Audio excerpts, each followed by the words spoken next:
Instant promotion, alors je fais évidemment encore une fois la promo de mon sponsor Mayo avec un code promo Instant Halloween, donc pas mal de promotions, tous les détails sont dans la description, code promo qui vous permettrait d'utiliser encore une fois moins d'argent pour acheter pas mal de maillots, des répliques encore une fois de bonne qualité, j'en ai déjà pas mal à la maison, d'ailleurs on me dit d'arrêter d'en prendre tellement j'en ai, donc profitez-en, ils sont pas très chers en plus. Alors on fait une nouvelle vidéo, alors désolé je suis malade, mais bon, il fallait absolument réagir à ce match contre le FC Valence. Alors tout d'abord le 11 des deux équipes, côté Barça, Ter Stegen au but, une défense centrale Eric Garcia, Koundé.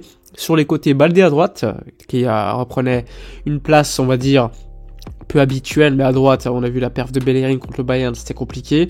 Et à gauche, nous avions Jordi Alba. Un milieu de terrain de Jong, Pedri et Busquets, et devant, Ansu Fati, Lewandowski et Dembélé. Côté Valence, un 11 avec des joueurs plus connus quand même, Justin Kluivert devant, il y avait également Cavani, titulaire, Gaïa sur le côté, Correa sur le côté, Mamarchvili le gardien, qui est un gardien excellent, Gabriel en défense centrale, bref.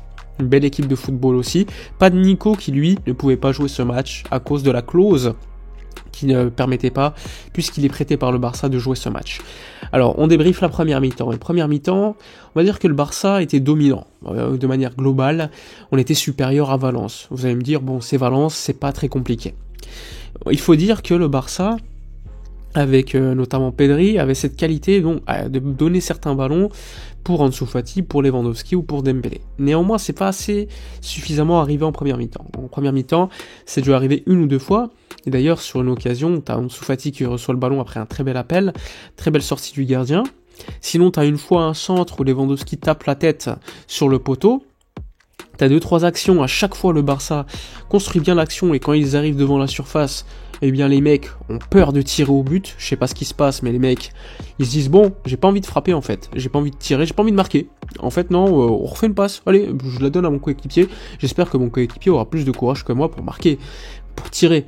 Et ça c'était systématique, franchement très problématique, que ce soit Dembélé, que ce soit Ansu, que ce soit Pedri, Frenkie, ils avaient énormément de mal à se dire bon, il faut que je prenne mon courage à deux mains et que je tire en fait.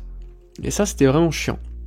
Pas mal de plaintes d'ailleurs de Lewandowski devant sur les non-passes ou les mauvaises passes de ses coéquipiers de devant, et ça c'était complètement légitime.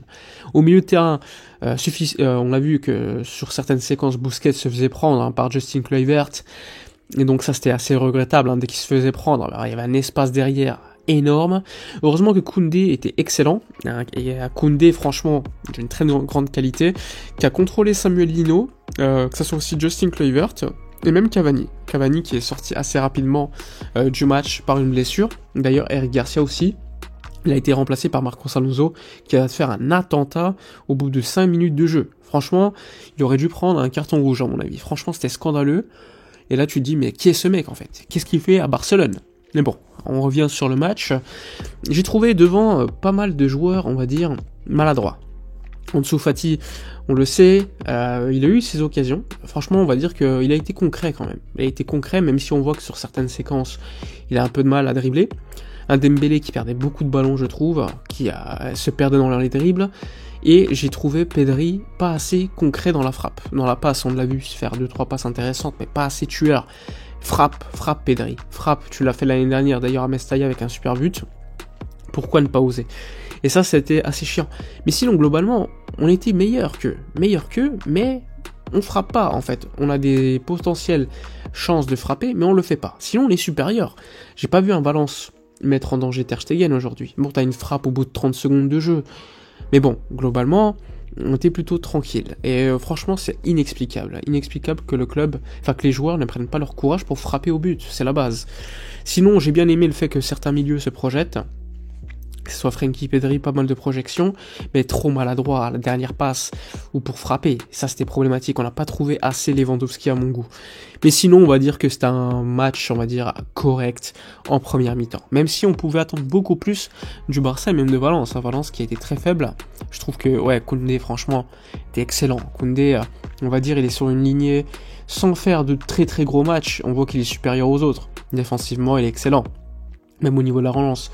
Par contre, on voyait que beaucoup de mal à la relance. Systématiquement, Ter Stegen trouvait donc Baldé qui était seul. Mais Baldé, comme il est sur le côté droit et qu'il est gaucher, il avait tendance à revenir à l'intérieur. Et donc, souvent, il y avait pas mal de joueurs sur Pedri. Pedri qui était dans des zones où il y avait beaucoup de pieds et beaucoup d'adversaires. Mais bon, globalement, une mi-temps 0-0, on n'a pas été mis en danger, mais on n'est pas assez concret. Ça, c'est franchement problématique. Seconde mi-temps qui a commencé avec beaucoup plus d'intention du côté de Valence. On a d'ailleurs eu beaucoup de chance puisqu'à un moment donné, il y a un but côté valencien qui a été annulé suite à une main de l'un des attaquants de Valence. Donc but refusé, juste titre. Mais on voit que Valence, en seconde mi-temps, est venu pour marquer un but. Donc beaucoup plus d'espace en défense pour eux. Et le Barça, sur certaines séquences, pu être plus ou moins dangereux, même s'il y avait encore ce même problème qu'en première mi-temps, c'est-à-dire peu de volonté de tirer au but. Beaucoup de passes assez inutiles. On a vu néanmoins quelques grosses occasions, des occasions ratées. Là, on a dû quand même attendre les changements, notamment avec l'entrée de Ferran Torres, l'entrée de Rafinha sur le côté, pour avoir quelque chose de plus ou moins différent par rapport à Fati et Dembélé. Donc on a eu quand même une grosse occasion à un moment donné où franchement l'action est plutôt pas mal, mais franchement Pedri centre et t'as Ferran Torres qui loupe complètement son occasion et ensuite Rafinha et Lewandowski qui se gênent totalement. Ça aurait pu être un but d'une grande classe, mais encore une fois c'est pas possible de rater une occasion comme ça. Heureusement un peu plus tard Lewandowski va marquer ce but à la fin du temps réglementaire qui va donc permettre de partir avec les 3 points. Mais des occasions comme ça dans des matchs, t'en as pas des centaines. Et quand tu en as une, il faut la mettre. Et là, on la rate. Mais globalement, on va dire que la seconde mi-temps, Valence a été beaucoup plus dangereux. Même si, en réalité, ils ont pas frappé au but. Ils ont pas mis en danger le gardien. Donc ça, c'est à noter. Donc c'est un clean sheet supplémentaire pour le Barça qui prend très rarement des buts en Liga, mais qui n'est pas rassurant dans le jeu. On a vu Koundé qui est sorti sur blessure. A priori, ce serait pas une grosse blessure, mais bon, il devrait manquer les prochains matchs avant la Coupe du Monde, à voir s'il sera pour la liste de l'équipe de France. On a fini le match avec Gérard Piqué, avec Marcos Alonso, avec Baldé et Jordi Alba, c'est-à-dire 3 latérales gauche et un défenseur central, le dernier qui était disponible dans l'effectif, qui était même pas prêt lorsqu'il est rentré, c'est dire. Donc c'est pas une situation vraiment idéale, mais bon, il reste 2 matchs en championnat avant cette Coupe du Monde et qui va donc permettre cette Coupe du Monde de donner du temps à certains joueurs absents pour pouvoir revenir. Sinon les rentrées, Ferran Torres on l'a très peu vu, mais sur ce qu'il a fait je l'ai trouvé plutôt intéressant, même s'il rate une grosse occasion.